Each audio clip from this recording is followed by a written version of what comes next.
This is about the Willimantic Union Depot. There. Okay. So a little background on Willimantic, so you know where we're at right now. It was originally named Willimantic Falls, part of Winter County, chartered in 1821. American Thread was very popular here. In addition to others, they built several large mills. At the time, it was the largest producer of thread in the entire world. And Willimantic became known as the Thread City. And from the end of the Civil War to operated World War II, Willimantic was the largest producer of silk and cotton thread anywhere. And immigrants from around the world moved here in search of work in the mills. And obviously the railroad was an integral part of transporting goods and workers to those mills. It's a copy of one mill that's still standing, it's actually a beautiful structure. So a little bit more. American Thread moved to North Carolina in 1985, leaving many of the vacant buildings with a high unemployment rate. Subsequently, crime and drug use became an issue, and an arson fire destroyed one of those mills in June of 1995, and it was a 400,000 square foot structure that was leveled. Willimantic today has a population of 25,000. Obviously, you see the major employers are smaller companies, Wyndham Waterbed, Walmart, Eastern Connecticut State University, and General Cable. And obviously, I went to the Connecticut Eastern Railroad Museum, which we'll talk about later. And new investments are bringing Willimantic back to its heyday. So this is a Google Earth view of the Willimantic yard, what exists. We're pretty much right around here, the church. But that's the yard right there. If we just hit it one more time. That's approximately where the station was. As you can see, there's nothing there right now except for a nice little parking lot. And this was a street called Rowan Street, which is long gone. There's a couple buildings there. And the footbridge we're going to talk about in a little while too. So we had three major lines that went through. So in 1849, the New London, Willimantic, and Palmer Road laid tracks connecting New London to Palmer. That later became known as New London Northern, and this little tiny railroad you probably never heard of called Central Vermont. In 1849, Hartford Providence and Fishkill laid tracks connecting the Hudson River to Providence. That later became part of the New York and New England. And in 1872, the New Haven, Middletown, and Willimantic laid tracks connecting to New Haven. That obviously became later part of the New York and New England. Then the New York, New Haven, and Hartford, and that was part of the famous airline that ran from New York to Boston. And that middle picture right there is part of that's Hartford, Providence, and Fishkill engine. So back on the original station, it was a small one-story wooden structure located between the two original rail lines. It was built in 1850 at a cost of $2,250. It was named Willimantic Depot. It was located between two busy routes and multiple tracks. So at very least, it was reported one pedestrian was killed when he was approaching the station. So calls were made to build a new one as early as 1855. Obviously, those stations was proven to be pretty hazardous to passengers. Okay? And a new one would not be constructed until 1883. So this was an 1856 map. If you hit it one more time, you see the arrow. It's kind of hard to see, but there's actually the two lines over here is split, and that little black dot right there was the original depot. So this is a map of all the train lines in 1893. Hit it one more time. So that's Willimantic right there. So you have the New Haven and Hartford Road going over up to Putnam. This is obviously Central Vermont in the light orange over here. And then the Hartford's Providence and Fishkill, which was the New York and New England, came down and went up over to Plainfield. Okay, this is a map in 1876. That was the original station. These maps always kill me because when I originally saw this, I'm thinking that's like a 5-story building, but those are actually people there, so it's obviously not to scale. But that was Railroad Street. A lot of you probably came across the Frog Bridge. The Frog Bridge would have been right about here, okay? And that's Main Street, and that was the original station. Okay. So that's a picture of the original station in 1878. As you can see between the two main lines right there. So the second station was built in 1883 and opened on November 19th at a cost of which is over $8,500. It was located north of all the tracks. It was a 130 by 32 foot wooden structure with a slate roof and a dormer in the middle. It was a 25 foot by 40 foot baggage room constructed next to the west in 1891. Gentleman, we just met the architect. He has a bunch of copies of the original plans from Peter's Railroad Museum. So we're going to look at those later. And in 1909, the New York, New Haven, and Hartford called for an even larger station.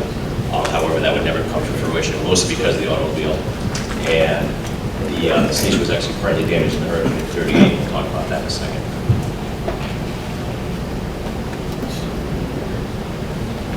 So this was, I couldn't find a date for this, but I'm assuming this is the late 1800s, early 1900s, that the footbridge was built in 1909, to give it one more time.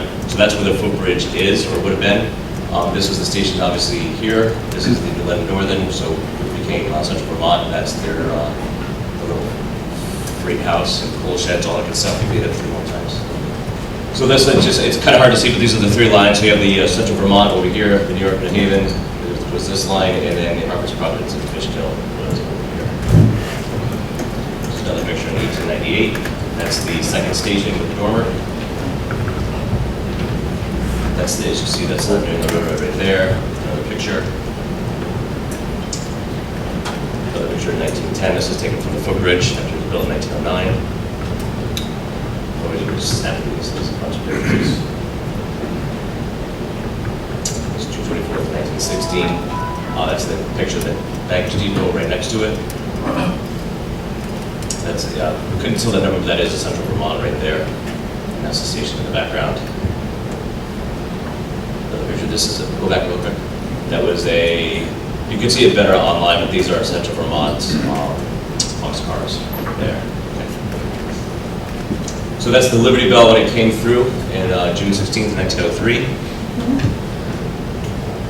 This is another picture, 1950s. And this, I believe, was one of the latest pictures before it was torn down in 1955. And that's without it. That was after the Hurricane of 38 really took up the door. Okay. So the footbridge, I just want to talk about because it's actually pretty interesting. It's 630 feet long. It's longer than a modern American football field. The Willimantic footbridge spans a river, a road, a sidewalk, and a railroad track. The only such footbridge east of the Mississippi to do so.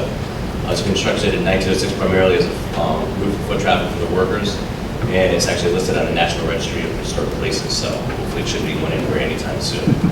And these are just a bunch of pictures of that. So this was this is Railroad Street right here, and the station would have been right about here. Just kind of more pictures.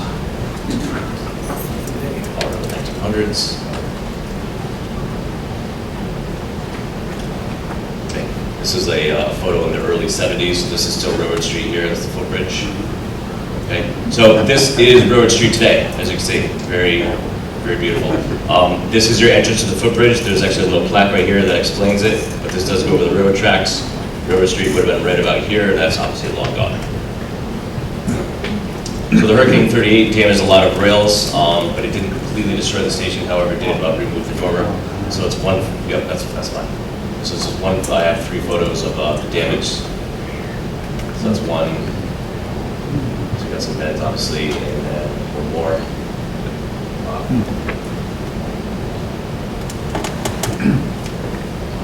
So this is a photo taken by Robert Kaplan in 2016, the early 80s. The next one, if the station still existed, this is my little artist Photoshop graph. It's probably approximately where it would have been. So yeah, obviously it's not a passenger train, but that's all right. They have a long way to head. So there was talk about a 3rd station before they took it down in 1955. New York, New Haven was still doing passenger service. So they wanted to build a smaller station in near Bridge Street. However, there's a massive flood in 1955 which completely destroyed the bridge in Putnam. So that completely just made that route unnecessary.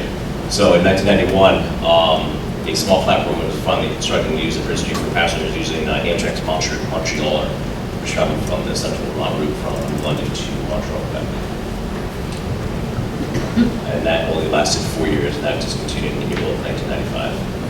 Since then, Willimantic has not seen passenger service. So New York and New Haven's plans, original plans, let's go back.